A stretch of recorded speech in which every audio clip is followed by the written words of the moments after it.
चलो बच्चों, आज सर्कुलर मोशन हमारा टॉपिक है। हमने प्रोजेक्टाइल्स जो है वो खत्म किए। इसके बाद का जो टॉपिक होता है वो सर्कुलर मोशन होता है, तो हम सर्कल में जाएंगे। जब हम प्रोजेक्टाइल मोशन पढ़ रहे थे तो मैंने कहा था दैट ये एक एग्जाम्पल है टू डायमेंशनल मोशन की। मतलब प्रोजेक्टाइल मोशन जो है वो टू डायमेंशनल मोशन होती है, वो आपने देखा।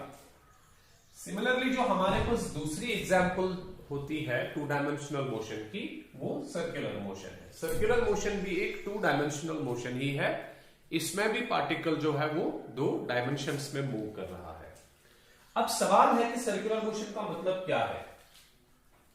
एक मोशन को हम तब सर्कुलर मोशन बोलते हैं जब एक बॉडी या तो सर्कल को फॉर्म करेगी या वो सर्कल में चलेगी या एक आर्क को फॉर्म करेगी। सपोज या तो एक बॉडी सर्कल बनाएगी, सर्कल में चलेगी, तब भी इसको सर्कुलर मोशन का नाम दिया जाएगा, या ये एक आर्क में चलेगी, मतलब पार्ट ऑफ सर्कल में चलेगी, तब भी इसको सर्कुलर मोशन का नाम दिया जाएगा। ये जरूरी नहीं है कि बॉडी को तभी सर्कुलर मोशन कहा जाए जब ये बॉडी एक फुल सर्कल बनाएगी। अगर बॉडी एक फुल सर्कल बनाती है तब भी ये सर्कुलर मोशन है, लेकिन अगर बॉडी एक पार्ट ऑफ द सर्कल में या आर्क में चल रही है तब भी ये बॉडी जो है इसको कहा जाएगा कि that you are in circular motion. तो हमारे पास वो मोशन जिसमें एक पार्टिकल या एक बॉडी एक सर्कल में चलेगी या पार्ट ऑफ अ सर्कल में चलेगी, एक सर्कल बनाएगी या part of a circle trace करेगी, उन हालतों में हम कह सकते हैं दैट बॉडी के पास सर्कुलर मोशन है। अब इस सर्कुलर मोशन के साथ बिल्कुल वैसी ही चीजें एसोसिएट होती है जैसी चीजें हमारे पास वन डायमेंशनल मोशन में पार्टिकल्स के साथ एसोसिएट होती है। आप जानते हो दैट जब हमारे पास पार्टिकल्स की वन डायमेंशनल मोशन होती है या ट्रांसलेशनल मोशन होती है तब इनके साथ कुछ पैरामीटर्स एसोसिएट होते हैं। लाइक इनके साथ डिस्प्लेसमेंट एसोसिएट होती है, इनके साथ वेलोसिटी एसोसिएट होती है, इनके साथ एक्सेलरेशन एसोसिएट होती है। ठीक है ना। सेम चीजें हम सर्कुलर मोशन के साथ भी एसोसिएट करते हैं। मतलब यहां पे सर्कुलर मोशन के साथ भी बिल्कुल डिस्प्लेसमेंट डिफाइन की जाएगी बॉडी की। अगर बॉडी सर्कल में चलेगी तो इसके पास डिस्प्लेसमेंट कितनी है, इसके पास वेलोसिटी कितनी है, इसके पास एक्सेलरेशन कितनी है। लेकिन सर्कुलर मोशन में इन वर्ड्स को अलग अलग नाम दिया जाता है। जैसे डिस्प्लेसमेंट को यहां पे बोला जाएगा एंगुलर डिस्प्लेसमेंट, तो वर्ड एंगुलर ऐड किया जाएगा। वेलोसिटी को कहा जाएगा एंगुलर वेलोसिटी और एक्सेलरेशन को कहा जाएगा एंगुलर एक्सेलरेशन। तो हमें आज के लेक्चर में बेसिकली इनकी डेफिनेशंस देखनी है that what is an angular displacement, what is angular velocity, what is angular acceleration, इनके बीच में रिलेशन क्या होती है और इनसे जुड़े थोड़े से न्यूमेरिकल्स हम देखेंगे। तो पहला कॉन्सेप्ट ये है that what is the definition of circular motion. Circular motion क्या होती है। तो अगर एक बॉडी एक सर्कल को ट्रेस करती है या पार्ट ऑफ अ सर्कल को ट्रेस करती है, अगर एक बॉडी एक सर्कल को ट्रेस करेगी या पार्ट ऑफ अ सर्कल को ट्रेस करेगी, then you can at that time say that the body is in circular motion। Body के पास सर्कुलर मोशन है।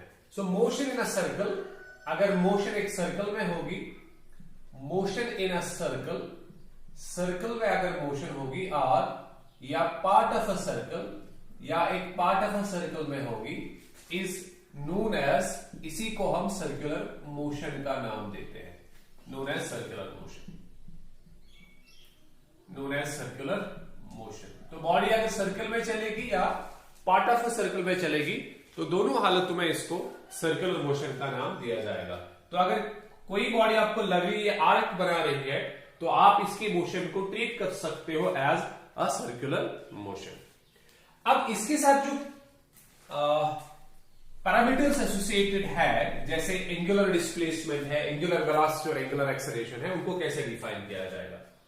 आई सपोज दैट मेरे पास एक बॉडी सर्कल में चल रही है और इस सर्कल की रेडियस आर है। So R is the radius of circle for example.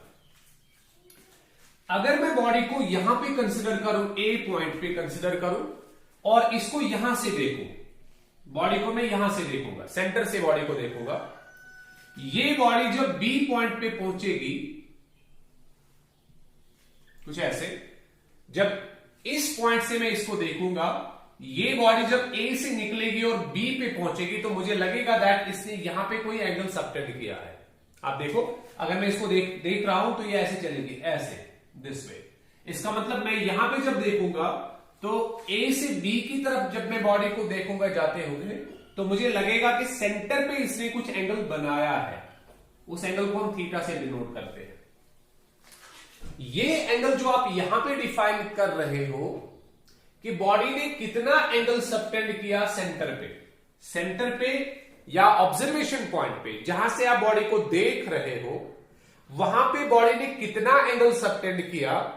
जब ये एक पॉइंट से दूसरे पॉइंट की तरफ गई, जब ये एक पॉइंट से दूसरे पॉइंट की तरफ गई, तो बॉडी ने कितना एंगल सेंटर में सबटेंड किया, वही एंगल बेसिकली डिफाइन करेगा यहां पे एंगुलर डिस्प्लेसमेंट को। So what is there for angular displacement? It is the angle subtended by the body. ये वो एंगल है जो बॉडी सबटेंड करेगी during its motion in the circle at the centre of circle. Centre of circle पे body कितना angle subtend करेगी जब ये सर्कुलर मोशन ट्रैक करेगी, जब ये सर्कल में चलेगी, आर्क में चलेगी, तो आर्क के सेंटर पे या सर्कल के सेंटर पे ये कितना डिग्री एंगल सबटेंड करेगी, उसी एंगल को हम एंगुलर डिस्प्लेसमेंट का नाम देंगे। सपोज अगर ये बॉडी यहां से लेके यहां तक गई तो इसने 90 डिग्री एंगल सबटेंड किया, तो हम बोलेंगे that theta is equal to 90 degrees. ठीक है ना? अगर ये बॉडी यहां से गई और यहां चली गई, तब इसने 180 डिग्री एंगल सबटेंड किया, तो इस टाइम इसकी एंगुलर डिस्प्लेसमेंट बोली जाएगी 180 डिग्री। अगर इसने ए पॉइंट से स्टार्ट किया और घूमते हुए वापस ए पॉइंट पे आ गई, तब हम कहेंगे दैट इसने टोटल एंगल 360 डिग्री सबटेंड किया, तो हम कहेंगे दैट इसकी एंगुलर डिस्प्लेसमेंट जो है वो 360 डिग्री है। ठीक है ना? तो इसलिए सिंपल सी डेफिनेशन है that what is the angle subtended by the body at the centre of circle और centre of arc. Centre of circle पे या सेंटर ऑफ आर्क पे ये कितने डिग्री एंगल बनाएगी while travelling in circular motion, जब ये सर्कुलर मोशन में होती है। ठीक, उसको हम बेसिकली एंगुलर डिस्प्लेसमेंट का नाम देते हैं। तो एंगुलर डिस्प्लेसमेंट थीटा से डिनोट की जाएगी और कैसे लिखा जाएगा इसकी डेफिनेशन? सो एंगुलर डिस्प्लेसमेंट जो है, अगर मैं इसकी डेफिनेशन यहां पे लिखूं तो डेफिनेशन मैं कुछ ऐसे लिखता हूं, it is the angle subtended bye, it is the angle subtended by a body कहां पे? at the center of circle, circle के सेंटर पे, और एन आर्क या आर्क के सेंटर पे, while in सर्कुलर मोशन। जब इसके पास सर्कुलर मोशन होती है तब ये कितने डिग्री एंगल बनाएगी eight the centre of circle और सेंटर ऑफ आर्क, इसको कहा जाएगा एंगुलर डिस्प्लेसमेंट। तो डिनोट इसको थीटा से किया जाता है और इसको 2 यूनिट्स में मेजर किया जाता है। या तो आप इसको डिग्रीज में मेजर कर सकते हो, ठीक है ना, या तो आप इसको रेडियंस में मेजर कर सकते हो, लेकिन हम रेडियंस ही यूज करते हैं बिकॉज रेडियन जो है ये प्लेन एंगल का ऐसा यूनिट होता है। आपने पढ़ा होगा प्लेन एंगल जो है, जो ये एंगल यहां पे आपने बनाया है, इसका ऐसा यूनिट रेडियंस है, तो हम इसको रेडियंस में ही मेजर करेंगे। और आपको रेडियंस याद होगा, अगर body for example 360 degree angle बनाती है तो 360 को हम 2 पाई रेडियंस बताते हैं, लिखते हैं, है कि नहीं? अगर ये 180 बनाएगी तब इसको पाई रेडियंस लिखा जाता है, क्योंकि पाई जो है वो 180 होता है। तो अगर 360 बनाया तो 2 पाई। तो आप जो आपके पास एंगुलर डिस्प्लेसमेंट है, इसका जो यूनिट आप यूज करोगे वो आप रेडियंस यूज करोगे, ठीक है ना? तो आप हमेशा एंगुलर डिस्प्लेसमेंट को in terms of pi represent करोगे। मतलब अगर इसने 360 डिग्री एंगल बनाया, एक चक्कर पूरा कंप्लीट किया, तो आप लिखोगे इसका जो एंगुलर डिस्प्लेसमेंट है वो 2 पाई रेडियंस है। अगर इसने हाफ कंप्लीट किया तो इसका पाई रेडियंस है। अगर इसने 90 डिग्री एंगल बनाया फॉर एग्जांपल, तो आप लिखोगे इसका पाई/2 रेडियंस है। और अगर इसने थीटा एंगल बनाया तो आप कहोगे कि इसका थीटा रेडियंस है। तो ये हमारे पास एक नई क्वांटिटी आपके पास है, एंगुलर डिस्प्लेसमेंट। इसी तरह से एंगुलर वेलोसिटी और एंगुलर एक्सेलरेशन। लेकिन याद रहे इस एंगुलर डिस्प्लेसमेंट के साथ कुछ और चीजें जुड़ी हुई है जो आपको जानना जरूरी है। तो एंगुलर डिस्प्लेसमेंट क्या होता है? एंगुलर डिस्प्लेसमेंट होता है कि बॉडी कितने डिग्री एंगल या कितने रेडियंस का एंगल सेंटर पे बनाएगी, सेंटर ऑफ सर्कल पे बनाएगी या सेंटर ऑफ आर्क पे बनाएगी जब ये सर्कुलर मोशन में घूम रही होगी। ठीक है ना? उस एंगल को या तो आप डिग्रीज में मेजर करते हो या आप रेडियंस में मेजर करते हो, but as radians is the SI unit, radians SI unit होता है एंगल का, तो इसलिए हम यहां पे एंगुलर डिस्प्लेसमेंट को रेडियंस में ही मेजर करते हैं और एक्सप्रेस करते हैं। तो जब भी हम कहेंगे that how much is the angular displacement, हम कहेंगे pi radians, 2 pi radians, pi by 2 radians, pi by 3 radians, हम डिग्रीज का यूज नहीं करेंगे। अब ये एंगुलर डिस्प्लेसमेंट जो है बेटा, अगर आप इसके डायमेंशंस निकालना चाहोगे, क्योंकि नई क्वांटिटी आपके पास है तो आपको इसके यूनिट्स और डायमेंशंस पता होने चाहिए। क्योंकि ये एंगल है तो एंगल के डायमेंशंस नहीं होते। अगर आपको याद होगा angle is equal to arc by radius, ये आर्क है तो ये लेंथ हो गई, रेडियस भी लेंथ हो गई। तो अगर मैं एंगल की बात करूं, so angle is equal to arc, arc is distance from A to B divide by radius is distance from O to A या ओ टू बी। तो ये दोनों बेसिकली लेंथ इज डिफाइन करेगी। तो ये L है और ये L है, ये दोनों कैंसिल हो जाएंगे, तो एंगल जो है एक डायमेंशन लेस क्वांटिटी होती है। तो इसलिए हमारे पास जो एंगुलर डिस्प्लेसमेंट है बेटा, एंगुलर डिस्प्लेसमेंट भी एक डायमेंशन लेस क्वांटिटी होगी।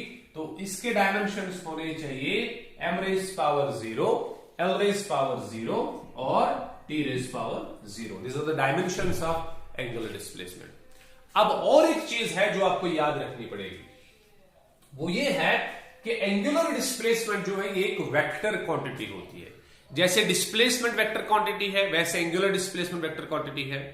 जैसे वेलोसिटी वेक्टर क्वांटिटी है वैसे एंगुलर वेलोसिटी भी वेक्टर क्वांटिटी है। और जैसे एक्सेलरेशन वेक्टर क्वांटिटी है वैसे एंगुलर एक्सेलरेशन भी वेक्टर क्वांटिटी है। अब सवाल है क्या एंगुलर डिस्प्लेसमेंट की डायरेक्शन ये है? आंसर है नहीं, क्योंकि इसको हम डायरेक्शन नहीं मानते। डायरेक्शन हम किसको मानते हैं? देखो ये मल्टीपल डायरेक्शंस है, आपने वेक्टर्स में पढ़ा होगा। डायरेक्शन हम किसको मानते हैं? जो एक पर्टिकुलर तरीके से दिखाई जाएगी। सपोज मैं थोड़ा सा एक्सप्लेन करना चाहूंगा इसको। आई सपोज दैट मेरे पास एक पार्टिकल कुछ ऐसे चलता है,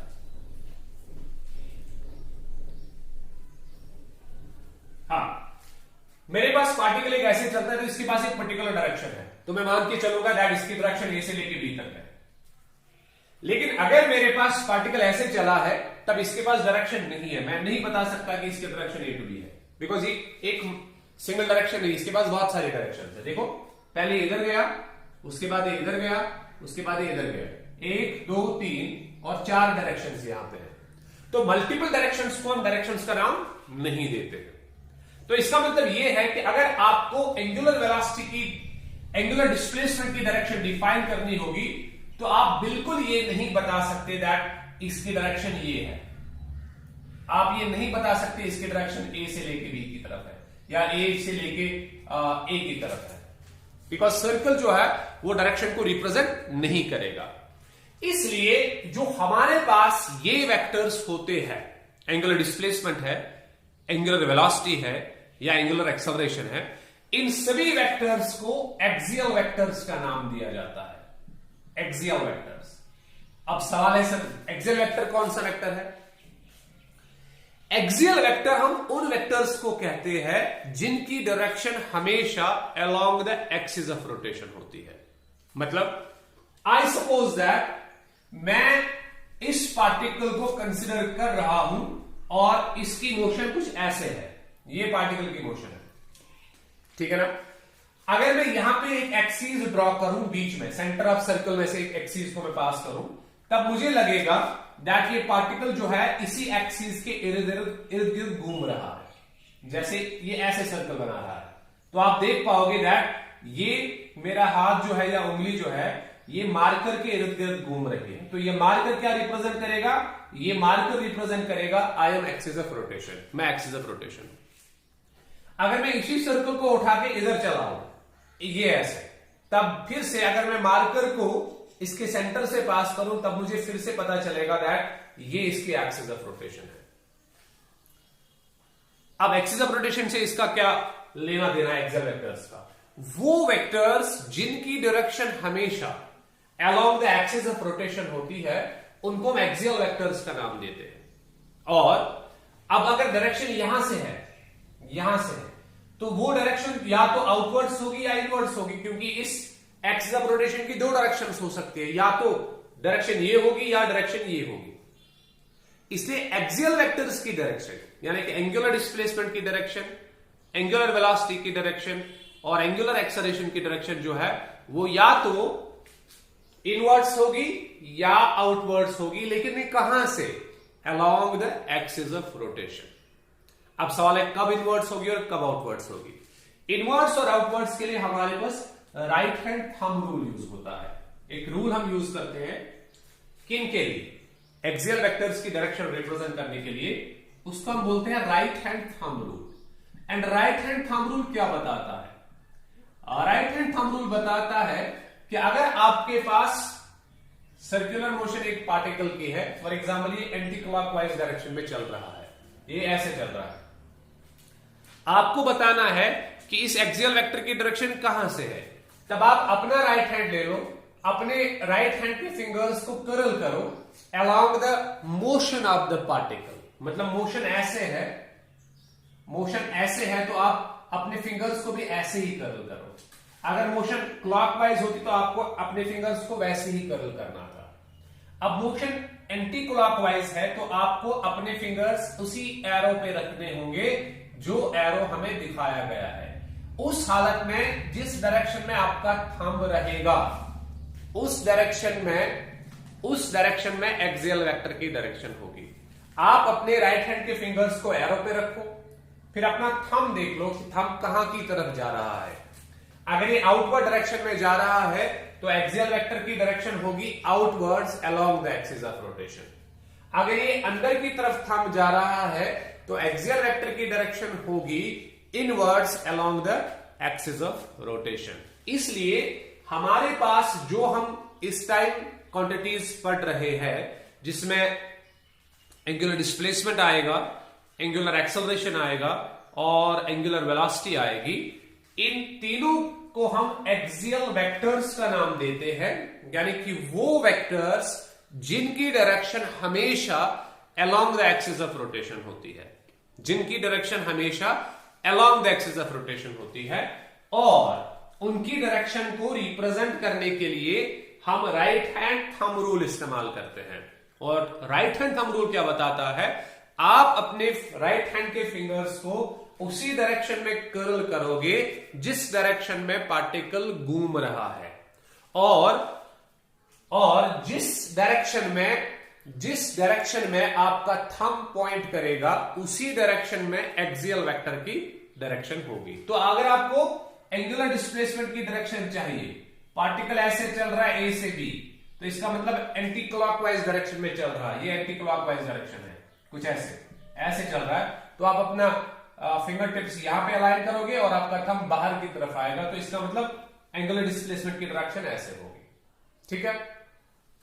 बट अगर ये ए टू बी यहां आ रहा है, ये ए टू बी इधर आ रहा है, तो एरो ऐसे होगा, तब आपको अपना जो फिंगर्स है वो ऐसे कर्ल करने होंगे। ठीक है ना। तो आपका थंब अंदर की तरफ होगा, इसका मतलब एक्सियल वेक्टर और एंगुलर डिस्प्लेसमेंट की डायरेक्शन अंदर की तरफ होगी। तो ये कुछ चीजें हैं जो आपको बेसिकली एंगुलर डिस्प्लेसमेंट या इन एक्सियल वेक्टर्स के बारे में याद रखनी होगी। अब और एक पॉइंट है, what is the relation between linear displacement and angular displacement. Linear displacement और एंगुलर डिस्प्लेसमेंट के बीच में क्या रिलेशन है, थोड़ा सा हम उसको डिस्कस करेंगे। देखो बेटा, ये मेरे पास सर्कल है, तो पार्टिकल के पास सर्कुलर मोशन है। मैंने फॉर एग्जांपल दो पॉइंट्स को कंसीडर किया, ये दो पॉइंट्स को मैंने कंसीडर किया, ये यहां पे इन्होंने एंगल थीटा बनाया। आई सपोज ये रेडियस आर है और यहां से लेके यहां तक, ये जो आप देख रहे हो यहां पे, यहां से लेके यहां तक, अगर मैं इसको इस पॉइंट ए और पॉइंट बी को एक दूसरे के नजदीक मानूं, तो यहां से लेके यहां तक जो आप देख रहे हो ये लीनियर डिस्प्लेसमेंट होगी।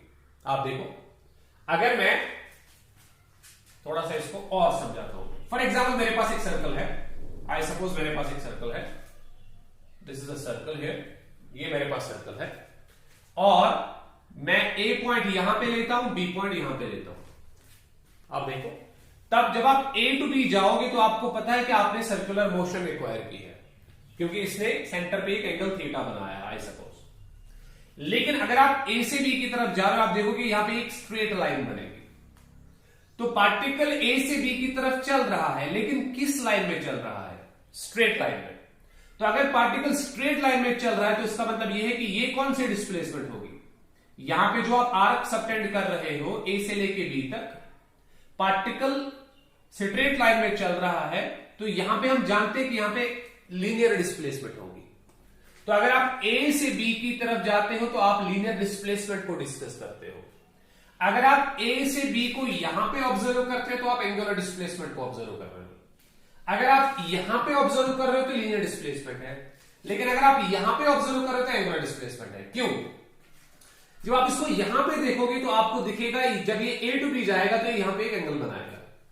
मतलब आपका जो रेफरेंस पॉइंट यहां पे है, ऑब्जर्व जहां से आप इस पार्टिकल को कर रहे हो, अगर आप वहां से इस पार्टिकल को देखोगे तो आपको दिखेगा दैट ये यहां पे एक एंगल बना रहा है, तो आप एंगुलर डिस्प्लेसमेंट को डिस्कस करोगे। लेकिन अगर आप पार्टिकल को इधर ही देखोगे ए से बी की तरफ, तब आपको लगेगा कि ये किस लाइन में चल रहा है? स्ट्रेट लाइन में। तो आपके पास ये ऑब्जर्वेशन पे डिपेंड करेगा, ये ऑब्जर्वेशन पे डिपेंड करेगा कि आप लीनियर डिस्प्लेसमेंट को देख रहे हो या एंगुलर डिस्प्लेसमेंट को देख रहे हो। इसलिए जिस पार्टिकल के पास सर्कुलर मोशन होती है, उस पार्टिकल के लिए आप दोनों चीजें डिफाइन कर सकते हो। आप उसके लिए लीनियर डिस्प्लेसमेंट भी डिफाइन कर सकते हो अगर आप पार्टिकल को इधर ही ऑब्जर्व कर रहे हो। आप उसके लिए एंगुलर डिस्प्लेसमेंट भी डिफाइन कर सकते हो अगर आप उसको इधर डिफाइन कर रहे हो, है कि नहीं? देखो, सिंपल सा कॉन्सेप्ट है। पार्टिकल ए से बी की तरफ जा रहा है, ये ए से बी की तरफ जा रहा है, मैं इसको ए पॉइंट पे देख रहा हूं और बी पॉइंट की तरफ ये जा रहा है, मुझे लग रहा है कि एक स्ट्रेट लाइन में चल रहा है, ठीक। लेकिन अब मैंने इसको इधर देखा, यहां पे इसको मैंने देखा, तो पहले मैं इधर था, इधर देख रहा था, पहले मैं इधर देख रहा था, देखो इधर देख रहा था, अब ये ऊपर की तरफ जा रहा है तो मैं अपना सिर ऊपर उठा रहा हूं, अब मैं इसको इधर देख रहा हूं, तो मैं एक आर्क को सबटेंड कर रहा हूं यहां पे, तो मैं एक बेसिकली एंगल बना रहा हूं यहां पे। इसका मतलब थी तो इसके पास लीनियर डिस्प्लेसमेंट, लेकिन ऑब्जर्वेशन पॉइंट जहां पे था, जिस पॉइंट पे आपने इसको ऑब्जर्व किया, आपको लगा दैट इसके पास लीनियर डिस्प्लेसमेंट नहीं है, क्योंकि इसलिए यहां पे आपके पास इसलिए यहां पे आपको लगेगा कि इसके पास एंगुलर डिस्प्लेसमेंट है, लेकिन यहां पे आपको लगेगा इसके पास लीनियर डिस्प्लेसमेंट है। तो सर्कुलर मोशन में ये इंपॉर्टेंट चीज है दैट आप दोनों चीजों को डिस्कस कर पाते हो। आपकी सर्कुलर मोशन के साथ दोनों चीजें जुड़ी होती है। कौन कौन सी? Linear as well as angular part होता है। लीनियर पार्ट यहां पे डिस्कस होगा, एंगुलर पार्ट यहां पे डिस्कस होगा, लीनियर पार्ट यहां पे डिस्कस होगा, एंगुलर पार्ट यहां पे डिस्कस होगा। इसलिए हमें इनके बीच में एक रिलेशन सेटअप करनी होती है। What is the relation between linear displacement and angular displacement? एक तो वो, what is the relation between linear velocity and angular velocity? What is the relation between linear acceleration and angular acceleration? क्योंकि जब भी आप सर्कुलर मोशन में होते हो तो आपके पास दोनों चीजें इस बॉडी के साथ एसोसिएट होती है। आप दोनों चीजें सर्कुलर मोशन के साथ डिस्कस कर सकते हो डिपेंडिंग ऑन योर ऑब्जर्वेशन, कि आप कहां पे इसको ऑब्जर्व कर रहे हो। जो मैं सिखा रहा था, अगर आप इसको यहां पे ऑब्जर्व कर रहे हो तो आप लीनियर मोशन पाओगे, लेकिन अगर आप इसको इधर ऑब्जर्व कर रहे हो तो आप सर्कुलर मोशन पाओगे। तो यहां पे एंगुलर डिस्प्लेसमेंट डिफाइन होगी इस पॉइंट पे, लेकिन इस पॉइंट पे लीनियर डिस्प्लेसमेंट डिफाइन होगी। तो अब सिंपल सा कॉन्सेप्ट है, हम कैसे लीनियर डिस्प्लेसमेंट और एंगुलर डिस्प्लेसमेंट के बीच में रिलेशन निकालेंगे। वो बहुत आसान है। देखो बेटा, हम सपोज करेंगे दैट मेरे पास पार्टिकल ऐसे चल रहा है, कुछ ऐसे, इसने सर्कल में एक आर्क बनाई है ए से लेके बी तक। ये आर्क स्ट्रेट लाइन भी हो सकती है, ठीक है। तो हमारे पास ये ओ यहां पे रेफरेंस पॉइंट है, ठीक है ना। और आई सपोज दैट ये रेडियस आर है और यहां पे जो एंगल है वो थीटा है, ठीक है ना। तो अगर एंगल यहां पे थीटा है तब हम सर्कल में जानते हैं हम सर्कल की बात कर रहे हैं, स्ट्रेट लाइन की बात नहीं कर रहे। हम सर्कल में जानते हैं दैट जो एंगल होता है वो आर्क अपॉन रेडियस के बराबर होता है। अगर मैं इसको मान के चलूं, ये आर्क है, एक्स आर्क लेंथ है, ए से लेके बी तक एक्स है, ये आर्क लेंथ है, ठीक, और ये आर रेडियस है, ये आर भी रेडियस होगा अगर ये सर्कल में चल रहा है। अगर ये स्ट्रेट लाइन में है तब ये डिफरेंट हो सकता है, जो हम आगे न्यूमेरिकल्स में देखेंगे। अभी आप सर्कल का देख लो, बॉडी सर्कल में चल रही है, ये हम सर्कल बनाएंगे यहां पे, बॉडी सर्कल में चल रही है, ए से लेके बी पॉइंट तक जा रही है। हमने कहा ये आर है, हमने कहा ये आर है, और जब हमने ओ पॉइंट से ऑब्जर्व किया तो हमने देखा जो ही बॉडी ए पॉइंट से बी पॉइंट की तरफ गई, इसने यहां पे एंगल थीटा बनाया। तो ये थीटा क्या रिप्रेजेंट करेगा सर? ये तो एंगुलर डिस्प्लेसमेंट रिप्रेजेंट करेगा। अच्छा, ये एक्स क्या रिप्रेजेंट करेगा सर? ये तो लीनियर डिस्प्लेसमेंट रिप्रेजेंट करेगा, है कि नहीं? ये लीनियर डिस्प्लेसमेंट को रिप्रेजेंट करेगा, ये थीटा एंगुलर डिस्प्लेसमेंट को रिप्रेजेंट करेगा। अब हम जानते हैं एंगल की डेफिनेशन क्या होती है। एंगल जो है वो होता है arc length divided by radius. So arc length upon radius जो हमारे पास है वो डिफाइन करेगा एंगल को। तो अगर मैं एंगल थीटा डिफाइन करूं, थीटा क्या होगा फिर? आर्क लेंथ कितनी है? x डिवाइडेड बाय r, ये x डिवाइड बाय r होगा, ठीक है ना? यहां हम लिखेंगे that linear displacement x is equal to r times theta, r times theta. तो ये रिलेशन होगी between linear displacement and angular displacement. That linear displacement is equal to radius times the angular displacement. Linear displacement of a body is equal to radius times the angular displacement. तो ये हमारे पास पहला concept था, that what is basically circular motion, circular motion क्या होती है, and what is its first parameter जो इसके साथ एसोसिएट होता है, जिसको हमने एंगुलर डिस्प्लेसमेंट का नाम दिया। तो हमने उसको डिफाइन किया, एंगुलर डिस्प्लेसमेंट क्या होती है, उसका यूनिट क्या होता है, उसके डायमेंशंस क्या होते हैं, और लीनियर डिस्प्लेसमेंट और एंगुलर डिस्प्लेसमेंट के बीच में क्या रिलेशन है। अब इसी तरह हमारे पास दूसरा फीचर इसका होता है, दूसरा पैरामीटर जो इसके साथ एसोसिएट होता है, वो है what is angular velocity. Angular velocity क्या होती है? एंगुलर वेलोसिटी ज्यादा इंपॉर्टेंट है। अब देख लो एंगुलर वेलोसिटी कैसे हम डिफाइन करेंगे। जिस तरह से हम लीनियर वेलोसिटी को डिफाइन करते हैं कि लीनियर वेलोसिटी होती है x बाई टी, अगर आपको याद होगा x upon T, x by T, या आपने अगर प्रॉपरली पढ़ा होगा तो आपको पता होगा कि एवरेज वेलोसिटी हम लिखते हैं delta x by delta T, कुछ ऐसे, और इंस्टेंटेनियस वेलोसिटी लिखते हैं delta x by delta T, कब? जब limit of delta T tend करेगा जीरो को। मतलब जब आप पर्टिकुलर इंस्टेंट ऑफ टाइम पे, ये आपने पढ़ा होगा जब हम वन डायमेंशनल मोशन पढ़ रहे थे, पर्टिकुलर इंस्टेंट ऑफ टाइम पे जब टाइम इंटरवल बहुत छोटा होगा तो ये इंस्टेंट ऑफ टाइम बन जाता है। इसीलिए मैंने लिखा limit of delta t tends to zero. तब हमारे पास इंस्टेंटेनियस वेलोसिटी डिस्कस होती है, जिसको हम बाद में dx अपॉन dt से रिप्लेस करते हैं, और ये एवरेज वेलोसिटी होती है कि लार्ज टाइम इंटरवल के लिए अगर आप कैलकुलेट करना चाहते हो एवरेज वेलोसिटी को, तो वो होता है delta x by delta T, ठीक है ना? तो ये हम ऑलरेडी पढ़ चुके हैं, ये आप वन डायमेंशनल मोशन में देख लोगे तो आपको वो समझ आएगा। तो हमारा कॉन्सेप्ट ये है कि जब हम वेलोसिटी को डिस्कस करते हैं तो वेलोसिटी किसके बराबर होती है? डिस्प्लेसमेंट डिवाइडेड बाई टाइम, ठीक? डिस्प्लेसमेंट डिवाइडेड बाई टाइम देगा हमें वेलोसिटी। अगर ये एवरेज है तो ये देगा total displacement divide by total time taken, वो हमें देगा एवरेज वेलोसिटी। इंस्टेंटेनियस वेलोसिटी कौन देगा? इंस्टेंटेनियस वेलोसिटी देगा अगर आप टाइम इंटरवल छोटा कर देते हो कि इस टाइम पे 12 बजे इस बॉडी की वेलोसिटी कितनी है, ठीक, 1 बजे इस बॉडी की वेलोसिटी कितनी है, तो उस टाइम इंस्टेंट पे, इंस्टेंट ऑफ टाइम पे अगर आपको वेलोसिटी चाहिए तब उसको इंस्टेंटेनियस वेलोसिटी कहा जाएगा। लेकिन अगर आपको यह बताना है कि जब बॉडी 10 से 11 बजे तक चली तो इसकी वेलोसिटी कितनी थी, तब एवरेज आप यूज करोगे। 1 घंटे जब बॉडी चली तो इसकी वेलोसिटी कितनी थी, आप एवरेज यूज करते हो।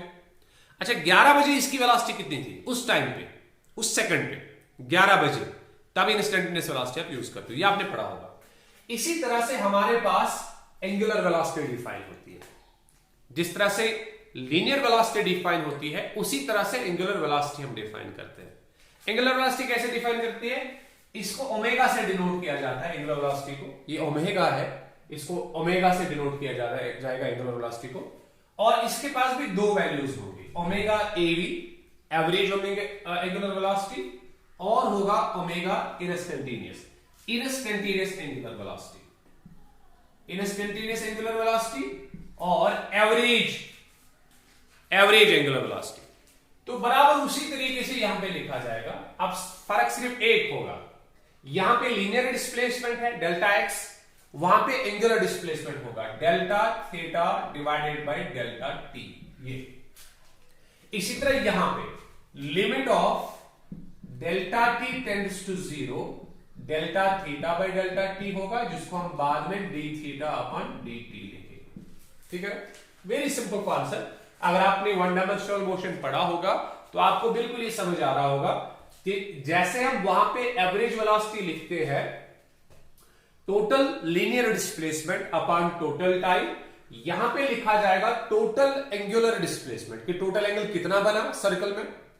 ठीक, जब ये ए पॉइंट से बी पॉइंट की तरफ गई तब टोटल एंगल कितना बना सर्कल में, क्या ये 180 था, क्या ये 360 था, क्या ये 90 डिग्रीज था, और उसको कितना टाइम लगा ये टोटल एंगल बनाने में। So delta theta by delta T. इसको हम दूसरे तरीके से डिफाइन करते हैं, इसको हम एक और तरीके से भी डिफाइन करते हैं कि एक सेकंड में बॉडी ने कितना एंगल सर्कल में बनाया। सपोज हम बॉडी को चला रहे हैं सर्कल में, ये बॉडी चल रही है सर्कल में, एक सेकंड में ये ए पॉइंट से बी पॉइंट की तरफ गई और इसने 30 डिग्री एंगल बनाया फॉर एग्जाम्पल।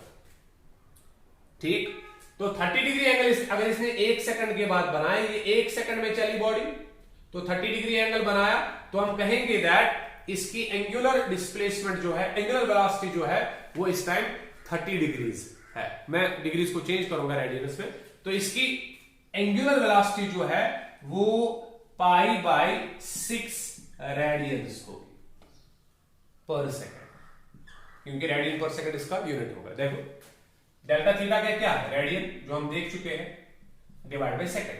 तो ओमेगा किस में मेजर होगा, रेडियंस पर सेकंड में मेजर होगा। तो मैंने क्या कहा, मैंने कहा अगर बॉडी एक सेकंड में 30 डिग्री एंगल बनाती है, जिसको हम पाई बाय 6 भी बोलते हैं, बिकॉज पाई 180 होता है, डिवाइड बाय 6 करेंगे तो ये 30 डिग्री आएगा।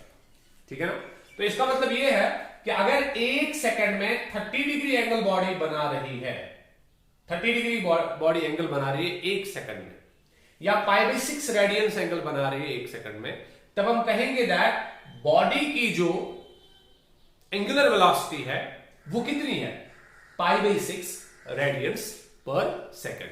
तो जिस तरह से आप लीनियर वेलोसिटी को डिस्कस करते हो, उसी तरीके से आप एंगुलर वेलोसिटी को भी डिस्कस करते हो। There is same rule for defining linear and angular. जिस तरह से आप यहां पे एवरेज लीनियर वेलोसिटी डिस्कस करते हो, उसी तरह से यहां पे एवरेज एंगुलर वेलोसिटी डिस्कस होती है। यहां पे इंस्टेंटेनियस वेलोसिटी डिस्कस होती है, यहां पे भी इंस्टेंटेनियस एंगुलर वेलोसिटी डिस्कस होती है। और आपको एक इंपॉर्टेंट रिलेशन याद रखनी पड़ेगी जो बहुत इंपॉर्टेंट है। अगर बॉडी एक सर्कल पूरा कंप्लीट करती है, अगर एक सर्कल पूरा कंप्लीट करती है, ये बॉडी ए से निकलती है फिर घूम के वापस ए पे आती है, तब आपको पता होगा कि इसका जो टोटल एंगल है वो 360 डिग्रीज होगा, जिसको हम रेडियंस में 2 पाई रेडियंस बताते हैं। पाई इज 180 मल्टीप्लाइड बाय 2 हो गया 360। ठीक है ना, इसका मतलब यह है कि अगर बॉडी ने एक कंप्लीट चक्कर यहां पे लगाया, एक चक्कर पूरा कंप्लीट किया बॉडी ने, तब इसने बेसिकली एंगल कितना बनाया, 2 पाई। लेकिन जब एक चक्कर कंप्लीट होता है, तब जो टाइम हम डिफाइन करते हैं उस टाइम को टाइम पीरियड का नाम दिया जाता है। याद रहे, टाइम पीरियड क्या होता है, time taken by the body to complete one circle, time taken by the body to complete one oscillation. हम सर्कल की बात करेंगे। अगर एक सर्कल कंप्लीट होता है बेटा, तब जो टाइम का अलग से नाम दिया जाता है उसको हम टाइम पीरियड का नाम देते हैं, और इसको यूजुअली कैपिटल टी से डिनोट किया जाता है। यहां पे मैकेनिक्स में इसको कैपिटल टी से डिनोट किया जाता है। तो कैपिटल टी रिप्रेजेंट करेगा what's called the total time. Total time का मतलब है टाइम पीरियड, टोटल टाइम इसको कितना लगा एक चक्कर कंप्लीट करने में। तो जब बॉडी एक कंप्लीट चक्कर यहां पे कंप्लीट करेगी, जब सर्कल एक कंप्लीट सर्कल बनाएगी, तब इसकी जो एंगुलर डिस्प्लेसमेंट होगी वो 2 पाई होगी। इसके साथ जो टाइम एसोसिएट होगा वो टाइम पीरियड होगा, टी होगा। तो ओमेगा की अलग से डेफिनेशन लिखी जाएगी। देखो एक चक्कर कंप्लीट करने पे omega is equal to total angular displacement 2 pi होगी, टाइम को हम कैपिटल टी नाम देंगे तो 2 पाई बाई टी। तो ये 2 पाई बाई टी बहुत फेमस रिलेशन है जो आपको याद रखना होगा। ओमेगा रिप्रेजेंट करेगा एंगुलर डिस्प्लेसमेंट को, ठीक है ना। लेकिन कब?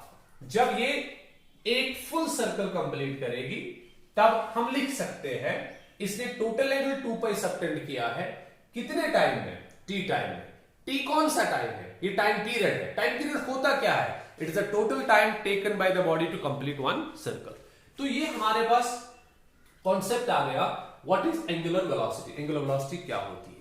ये भी एक एक्सियल वेक्टर है, इसकी डायरेक्शन भी बिल्कुल उसी तरीके से दी जाएगी जिस तरीके से मैंने एंगुलर डिस्प्लेसमेंट की डायरेक्शन दिखाई, राइट हैंड थंब रूल से। कहां से? Along the axis of rotation, या इनवर्ड्स या तो आउटवर्ड्स, ठीक है ना। और इसका यूनिट मैंने डिफाइन किया रेडियन पर सेकंड। इसके डायमेंशन आप डिफाइन कर सकते हो। देखो रेडियन के डायमेंशन नहीं है तो डिवाइड बाय सेकंड आ गया, तो आएगा m raise power 0, l raise power 0, second नीचे है, ऊपर जाएगा तो d रेज पावर -1 आएगा। ये मेरे पास what's called the dimensions of angular velocity है। So dimensions of angular velocity are m raise power 0, l raise power 0, d raise power -1। अब उसी तरह से यहां पे रिलेशन डिराइव की जाएगी। What is the relation between, किस किस के बीच में? What is the relation between angular velocity and linear velocity. उसके बाद हम इस पे थोड़े से न्यूमेरिकल्स करेंगे। मैं आपको थोड़ा सिखाना चाहता हूं दैट हम एंगुलर वेलोसिटी को कैसे डिस्कस करते हैं। सी पहले हम रिलेशन डिराइव करेंगे, उसके बाद आगे चलेंगे। सो हम कुछ ऐसे लेंगे, फॉर एग्जाम्पल मेरे पास एक बॉडी सर्कल में चल रही है और ये ए से बी की तरफ गई, ठीक है ना। जब ये ए से बी की तरफ गई, फॉर एग्जाम्पल इसको डेल्टा टी टाइम लगा, स्मॉल टाइम इसको लगा ए से बी तक जाने के लिए। इसने यहां पे स्मॉल एंगल सबटेंड किया डेल्टा थीटा, ये हमारे पास रेडियस इसकी है बॉडी की, और यहां पे इसने लीनियर डिस्प्लेसमेंट कवर की ए से लेके बी तक डेल्टा एस या डेल्टा एक्स। ये आपको समझ आ रहा होगा अगर आपने डिस्कशन पूरा देखा होगा। इसने यहां पे जो एंगल सबटेंड किया वो डेल्टा थीटा है, तो आपको समझ आया होगा कि डेल्टा थीटा इसकी एंगुलर डिस्प्लेसमेंट है, डेल्टा एक्स इसकी लीनियर डिस्प्लेसमेंट है और टाइम इसको डेल्टा टी लगा। मैं दो वेलोसिटी डिफाइन करूंगा। मैं पहले लीनियर वेलोसिटी डिफाइन करूंगा। लीनियर वेलोसिटी कितनी होगी? लीनियर वेलोसिटी होगी delta x bye delta T, delta x divided by delta T. Linear displacement divided by time gives us what's called v is equal to delta x by delta t हमें देगा। This is the linear velocity of the body, body की linear velocity है।